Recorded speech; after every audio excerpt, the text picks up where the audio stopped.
Shaffof elaynerlar o'rtadan tik davolashda inqilobiy yechim sifatida paydo bo'lgan bo'lsa-da, dastlab ular ayrim tishlarni, ayniqsa konus simon shaklidagi tishlarni aylantirishda muammolarga duch kelgan. Chunki bunday tishlarda elayner bosim o'tkazishi uchun yetarlicha yuzasi bo'lmagan. Buni yengish uchun attachments ishlab chiqildi. Ular tish rangidagi kompozit kengaytmalar bo'lib, tishlarga mustahkamlanadi va qo'shimcha turtki beradi, hamda tishlarning samaraliroq harakatlanishiga yordam beradi. Attachments dastlabki paytdan beri ancha rivojlanib, bugungi kunda keng ko'lamdagi tish harakatlari uchun qo'llanadi.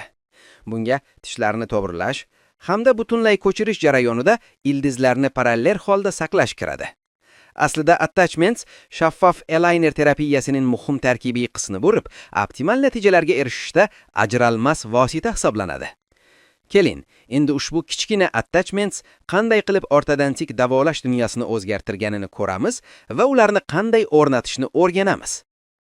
Attachments o'rnatish uchun siz elaynerlar to'plami bilan birga keladigan maxsus attachment template olasiz. U alohida sumkacha ichida joylashgan bo'lib, T1 deb belgilangan bo'ladi. Raqam esa attachmentsni qaysi bosqichda o'rnatish kerakligini ko'rsatadi.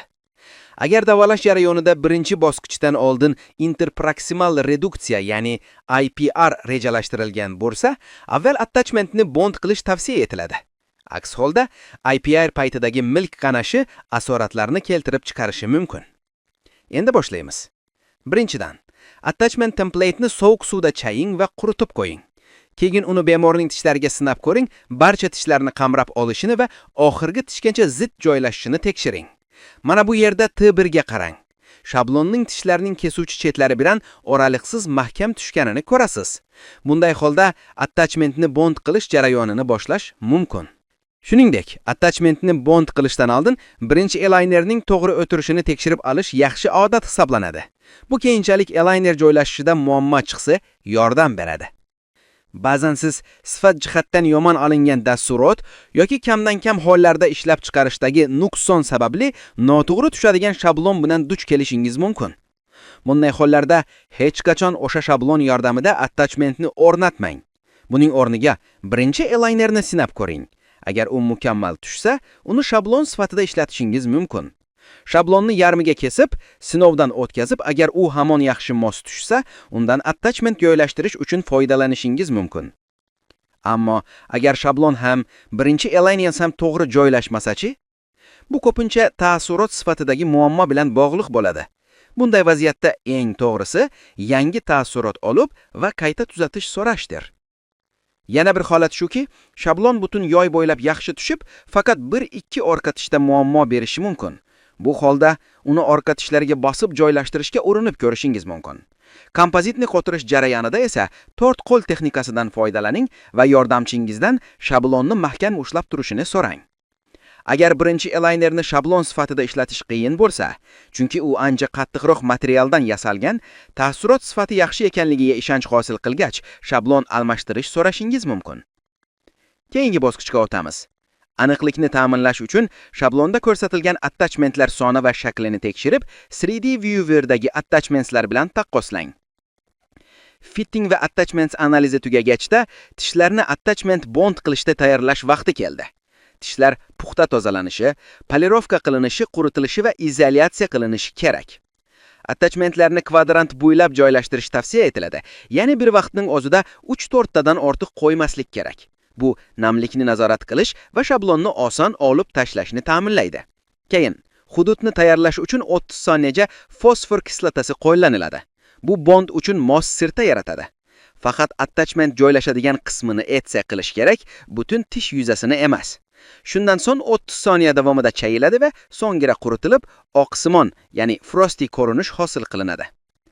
Avvalo, attachmentni tish yuzasiga biriktirish uchun asosiy addeziv materialni tayyorlaymiz va qo'llaymiz. Addeziv qo'llangachda uni yengil quriting va ishlab chiqaruvchi ko'rsatmalariga muvofiq nur bilan polimerizatsiya, ya'ni light cure qiling. Agar attachmentlar qoplamli, ya'ni krankali tishlarga biriktirilayotgan bo'lsa, jarayon biroz farq qiladi. Bu holda etsa qilish uchun xlorid kislotasidan va yopishtirish uchun silan bonding agentdan foydalaniladi. Keyingi bosqich attachment shablonini kompozit material bilan to'ldirish. Siz oddiy restavratsion kompozitdan yoki oqimli kompozitdan foydalanishingiz mumkin. Attachment shablonini ehtiyotkorlik bilan to'ldiring. Ortiqcha to'ldirish yoki kam to'ldirishga yo'l qo'ymang. Havo pufaklarini chiqarish uchun shablonni qattiq yuzaga yengil uring va attachment cho'taklarining nuqsonlar bor yo'qligiga tekshiring.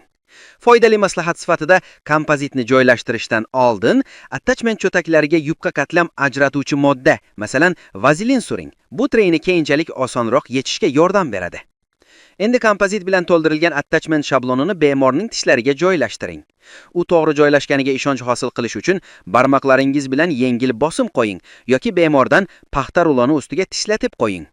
Shuningdek, har bir attachmentning tishga to'g'ri moslashganini ta'minlash uchun zont yoki pinset kabi stomatologik asboblardan foydalanishingiz mumkin. Kompozitni nur bilan polimerizatsiya qilishda ishlab chiqarim keng ko'rsatmalarga qat'iy amal qiling. Jarayonni yengillashtirish uchun eng avval orqa tishlardan boshlash tavsiya etiladi, chunki bu yerda namlikni nazorat qilish biroz murakkabroq. Shablonni ehtiyotkorlik bilan olib tashlang va har bir attachmentni tekshiring.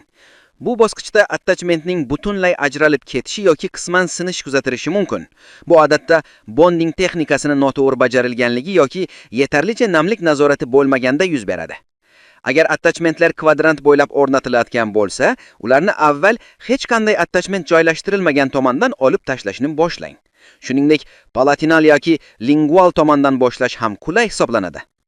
Agar shablon juda qattiq tushsa, uni gingival tomondan dental asbob yoki karver yordamida biroz ajratib olib, keyin ehtiyotkorlik bilan tishlardan uzoqlashtiring. Agar attachment shablonni yechish vaqtida butunlay ajralib ketsa, xavotirga o'rin yo'q. Cho'takdagi kompozitni olib tashlang va xuddi o'sha shablon yordamida jarayonni qaytaring. Agar davolash jarayonida attachment tushib qolsa, uni joriy aligner bosqichi yordamida qayta biriktirishingiz mumkin. Bunda avval aligner mukammal mos kelayotganini tekshirish zarur. Ortiqcha kompozit materialni ehtiyotkorlik bilan olib tashlash uchun karbidli finishing burdan foydalaning. Shuning bilan ortiqcha bosim o'tkazmaslikka yoki attachmentning asl shaklini o'zgartirib yubormaslikka e'tibor bering. Ortiqcha kompozit olib tashlangandan so'ng tishlar orasida qolgan qoldiqlarni aniqlash uchun dental ip bilan tekshiring. Yakunda birinchi alignerni bemorning og'ziga joylashtiring va uning to'liq o'tirganini ta'minlang. Agar aligner biror joyda to'g'ri joylashmasa, ortiqcha kompozit uni o'rnashishiga xalal bermayotganini qayta tekshiring. Attachment joylashtirishda quyidagi muhim maslahatlarni yodda tuting. Har bir kvadrantda 3 tadan ko'p attachment qo'ymang. Bu namlikni nazorat qilish va shablonni olib tashlashni yengillashtiradi. Attachmentlar aniq va to'liq shakllanishi kerak. Bu tishlarning davolash jarayonida to'g'ri siljishini ta'minlaydi. Agar attachmentlar deformatsiyalanib chiqsa, bu shablonning ichiga yetarlicha kompozit qo'yilmaganidan bo'lishi mumkin. Shuning uchun cho'takni to'ldirishda uni biroz ortiqcha to'ldirishga e'tibor bering. Shuning bilan haddan ortiqcha to'ldirishdan saqlaning, chunki bu flash hosil bo'lishiga olib keladi. Eng to'g'risi, biroz ortiqcha to'ldirib, havo pufaklarini chiqarish uchun shablonni yengil chertib olishdir. Umid qilamiz bu maslahatlar attachment joylashtirish san'atini mukammal o'zlashtirishga yordam beradi va aligner davolashida a'lo natijalarga erishishingizni ta'minlaydi.